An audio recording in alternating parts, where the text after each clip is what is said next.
যে কোনো আমিষ রেসিপি বানাতে গেলে কিন্তু পেঁয়াজের ব্যবহারটা অবশ্যই করতে হয়। তবে আমি কিন্তু আজকে পেঁয়াজের মধ্যে কোনো কিছুই দেব না, শুধুমাত্র পেঁয়াজ দিয়েই দারুণ একটা রেসিপি তৈরি করব। হাতের কাছে পেঁয়াজ আর তার সাথে সামান্য টক দই থাকলেই কিন্তু এই দারুণ স্বাদের পেঁয়াজের রেসিপিটা আপনারা বাড়িতে তৈরি করতে পারেন। খেতে দারুণ লাগে, রুটি, পরোটা, এমনকি ভাতের সাথে খেতেও দারুণ লাগে। নমস্কার বন্ধুরা, কেমন আছেন আপনারা সবাই? আশা করছি সবাই অনেক ভালো আছেন। আশা করি আজকের রেসিপিটিও আপনাদের কাছে অনেক ভালো লাগবে। রেসিপিটা সম্পূর্ণ দেখার জন্য অনুরোধ রইল। তো চলুন শুরু করি আজকের রেসিপি।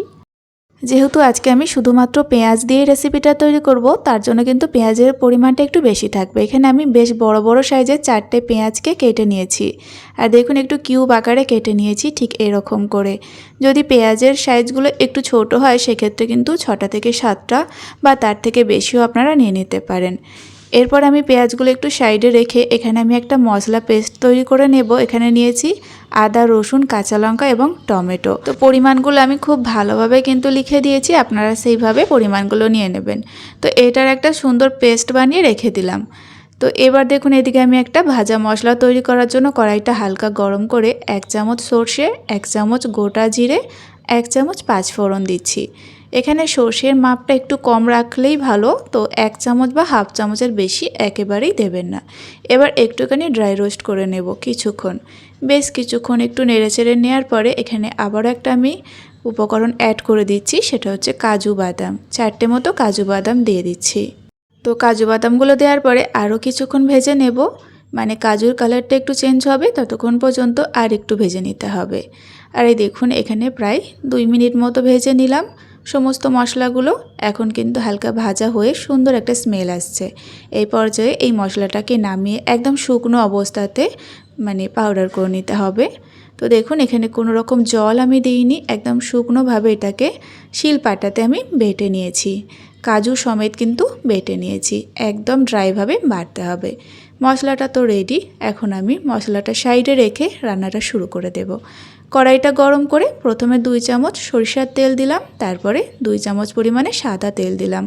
আমি এইভাবে মিশিয়ে তেলটা দিচ্ছি, আপনারা চাইলে যে কোনো এক ধরনের তেল দিয়ে এখানে রান্নাটা করতে পারেন।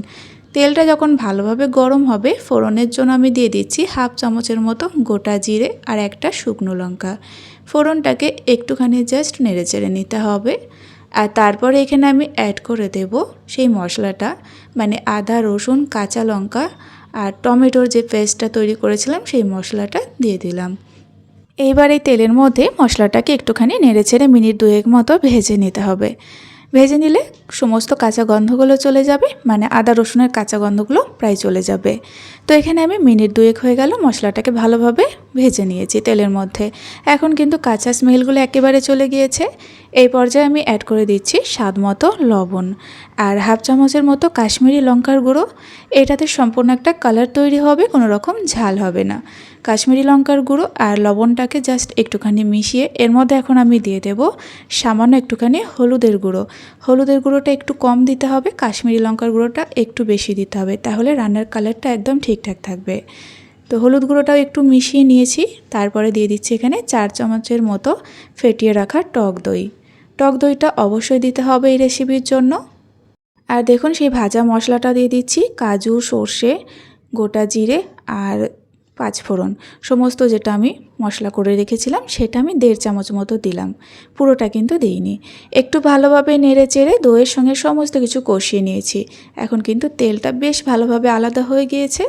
এই পর্যায়ে এখন কাঁচা পেঁয়াজগুলোকে অ্যাড করে দিতে হবে। পেঁয়াজ কিন্তু ভাজা যাবে না, কাঁচা অবস্থাতে দিতে হবে। আর পেঁয়াজের ওপরে আমি 1 চামচের মতো চিনি দিয়ে দিচ্ছি। চিনিটা অবশ্যই দিতে হবে, কারণ এই রেসিপিটা একটু মিষ্টি মিষ্টি খেতে বেশি ভালো লাগে। আর রুটি পরোটার সাথে খেলে কিন্তু একটু মিষ্টিটা দিতেই হবে।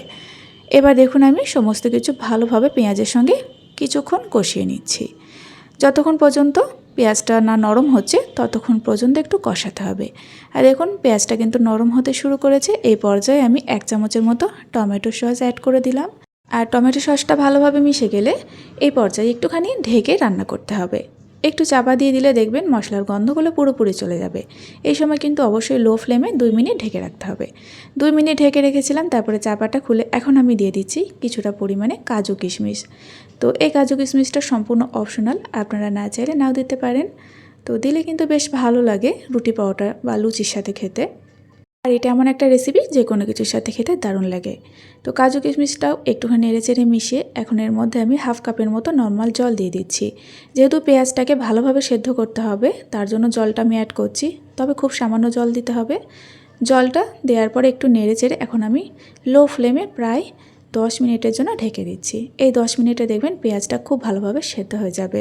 আর পেঁয়াজ যদি সেদ্ধ না হয় তাহলে কিন্তু এই রেসিপিটা খেতে খুব একটা ভালো লাগবে না। পেঁয়াজটা অবশ্যই সেদ্ধ করতে হবে। তো এখানে প্রায় 10 মিনিট হয়ে গিয়েছে, আমি চাপাটা খুলে নিলাম আর একটু নাড়াচাড়া করে নিচ্ছি। আর এখানে কিন্তু দই পেঁয়াজটা একদম অলমোস্ট রেডি। দেখুন কতটা টেম্পটিং দেখতে লাগছে, দারুণ হয় এইভাবে তৈরি করলে। আর একটা সবথেকে ইম্পর্টেন্ট কথা, আপনারা যদি সরিষাটা একদমই পছন্দ না করেন তাহলে কিন্তু সরিষাটা একদম স্কিপ করে দিতে পারেন। সর্ষে ছাড়াও কিন্তু এই রেসিপিটা দারুণ লাগবে। তো গ্যাসের ফ্লেমটাকে অফ করে কিছুক্ষণ আমি ঢেকে রেখে তারপরে কিন্তু এখন সার্ভ করে নিচ্ছি। আর দেখুন কতটা লোভনীয় দেখতে লাগছে। পেঁয়াজ দিয়ে এতটা সুন্দর একটা রেসিপি তৈরি করা যায়, আপনারা একবার অবশ্যই বাড়িতে তৈরি করবেন। আর এটা এমন একটা রেসিপি যে কোনো কিছুর সাথেই খাওয়া যাবে, লুচি, পরোটা, এমনকি রুটি, তার সঙ্গে ভাত। আমি কিন্তু এই রেসিপি ফার্স্ট টাইম বাড়িতে বানিয়েছিলাম, দারুণ খেতে হয়েছিল, তাই আপনাদের সঙ্গে শেয়ার করলাম। আপনারা অবশ্যই বাড়িতে একবার বানিয়ে ট্রাই করবেন, খেতে খুবই সুন্দর লাগে। তো আজকের রেসিপিটা যদি আপনাদের ভালো লেগে থাকে তাহলে অবশ্যই একটা লাইক এবং কমেন্ট করে জানাবেন। আর তার সঙ্গে চ্যানেলটিকে সাবস্ক্রাইব করে অবশ্যই পাশে থাকার জন্য অনুরোধ রইল। আজ এই পর্যন্তই, ফিরে আসবো নতুন রেসিপি নিয়ে। সকলে ভালো থাকবেন এবং সাবধানে থাকবেন।